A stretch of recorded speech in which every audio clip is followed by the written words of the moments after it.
we have to work efficiently, yeah. We have to work effectively.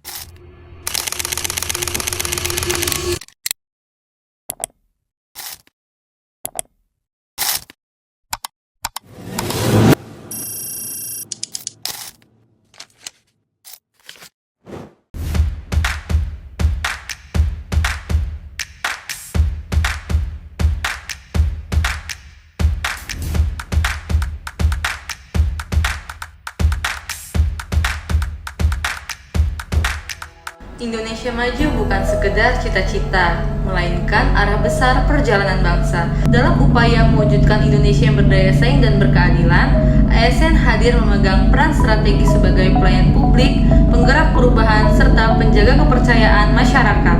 Nilai berakhlak hadir sebagai fondasi utama ASN Indonesia. Siapa yang tidak kenal dengan Bapak Ignatius Jonan? Ia adalah sosok dengan figur sederhana, tegas dalam pengambilan keputusan, dan konsisten dalam penegakan aturan.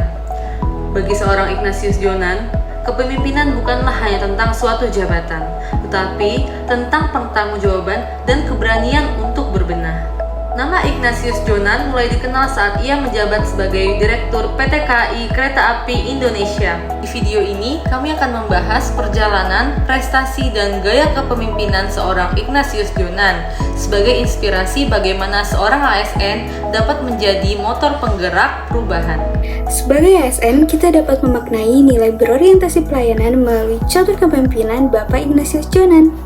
Pertama, beliau memahami dan memenuhi kebutuhan masyarakat dengan menempatkan kepentingan pengguna jasa sebagai prioritas yang utama. Reformasi di PT KAI dilakukan untuk menjawab kebutuhan akan transportasi yang aman, tertib, dan tepat waktu. Kedua, pelayanan yang cekatan, solutif, dan dapat diandalkan diwujudkan melalui keberanian mengambil keputusan dan konsistensi dalam menjalankannya. Ketegasan aturan bukan untuk mempersulit, tetapi untuk memastikan setiap masyarakat mendapatkan pelayanan yang sama, pasti, dan bisa dipercaya. Ketiga, Ignatius Jonan menunjukkan komitmen melakukan perbaikan tiada henti dengan membangun sistem serta budaya kerja yang terus dievaluasi agar kualitas pelayanan publik semakin baik dan berkelanjutan. Akuntabel melalui kepemimpinannya di PT KAI dan Kementerian, ia mengintegrasikan nilai akuntabel bukan hanya sebagai slogan, tetapi sebagai budaya kinerja nyata. Saat memimpin di PT KAI, beliau melakukan transformasi besar-besaran terhadap sistem pelayanan dan tata kelola perusahaan. Ia menegakkan aturan secara konsisten, memperbaiki manajemen keuangan, serta memastikan setiap kebijakan memiliki dasar yang jelas dan tujuan yang terukur. Seperti penertiban penumpang tanpa tiket, perbaikan jadwal kereta, penertiban stasiun, serta pembersihan gerbong dari pedagang asongan dan penumpang di atap. Hingga peningkatan kenyamanan layanan bukan hanya sekedar populis, tapi langkah strategis yang dapat dipertanggungjawabkan secara kinerja dan hasil. Ia tidak hanya memerintah di balik meja, tetapi bertanggung jawab langsung di lapangan untuk memastikan pelayanan publik berjalan sesuai dengan standar. Penerapan nilai kompeten yang ditunjukkan oleh beliau yaitu melakukan kontribusi nyata dengan menjadikan transformasi layanan kereta api kelas dunia. Meskipun latar belakang pendidikannya adalah akuntansi dan perbankan, Pak Jonan belajar dengan cepat tentang manajemen transportasi. Ia mengubah wajah PT KAI dari perusahaan yang merugi miliaran hingga menjadi untung miliaran dalam waktu yang singkat. Pak Jonan juga memperlakukan standar pelayanan yang sama untuk seluruh kelas kereta termasuk kelas ekonomi, yaitu semua kereta ber-AC dan dilarang rokok. Hal ini menunjukkan kompetensinya dalam manajemen perubahan atau change management. Saat menjabat menjadi Menteri ESDM, kompetensi teknis dan negosiasinya berperan penting dalam proses pengambilan alih saham PT Freeport Indonesia. Ini membuktikan kompetensinya tidak hanya di bidang transportasi, tetapi ia juga pandai dalam mengelola kedaulatan negara nasional.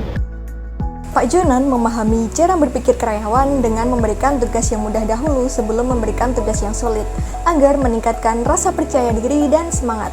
Sifat ini merupakan hal yang dibutuhkan sebagai seorang pimpinan, yaitu peduli dan membangun lingkungan kerja yang kondusif, mencerminkan nilai harmonis dari berakhlak. Selain itu, ada satu cerita lagi dari Pak Jonan yang dulu diberi amanah untuk mereformasi sistem KAI. Awalnya beliau sempat mau menyerah karena saat itu karyawan KAI terdiri dari 70% lulusan SD dan SMP. Walaupun awalnya merasa tidak sanggup, namun akhirnya beliau menguatkan tekad untuk mengampu amanah dengan sebaik-baiknya. Itu mencerminkan sikap loyal pada tanggung jawab yang sudah diberikan. Adaptif. Ketika menjabat sebagai Direktur Utama PT KAI, saat itu KAI menghadapi tantangan pelayanan disiplin, namun beliau menunjukkan sikap inovatif, antusias terhadap perubahan dan proaktif. Beliau cepat menyesuaikan diri, menghadapi perubahan, menata ulang sistem pelayanan, menerapkan tiket elektronik, serta membangun budaya kerja yang disiplin. Ini sejalan dengan kode etik adaptif, yaitu cepat menyesuaikan diri, terus berinovasi, mengembangkan kreativitas dan bertindak proaktif.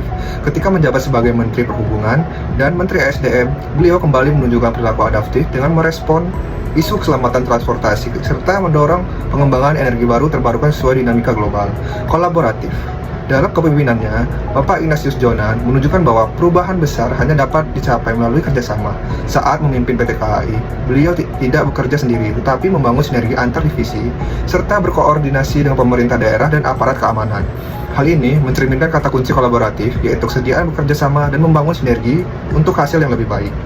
Perilaku tersebut juga sesuai dengan kode etik kolaboratif, yaitu memberi kesempatan kepada berbagai pihak untuk berkontribusi, terbuka dalam bekerja sama, serta menggerakkan pemanfaatan sumber daya untuk tujuan bersama.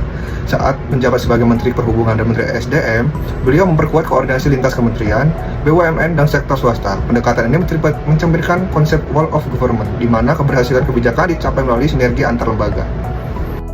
Kepemimpinan seorang Ignatius Jonan menunjukkan nilai berakhlak secara nyata. Nilai-nilai tersebut membuktikan bahwa ASN memiliki peran strategis dalam pelayanan publik dan agen perubahan. Sebagai ASN muda, sudah seharusnya kita meneladani semangat kepemimpinan dari seorang Ignatius Jonan. Beliau bekerja dengan sepenuh hati dan menjunjung tinggi nilai berakhlak, karena pada akhirnya seorang ASN bukan dinilai dari apa jabatannya, melainkan bermanfaat bagi bangsa dan negara.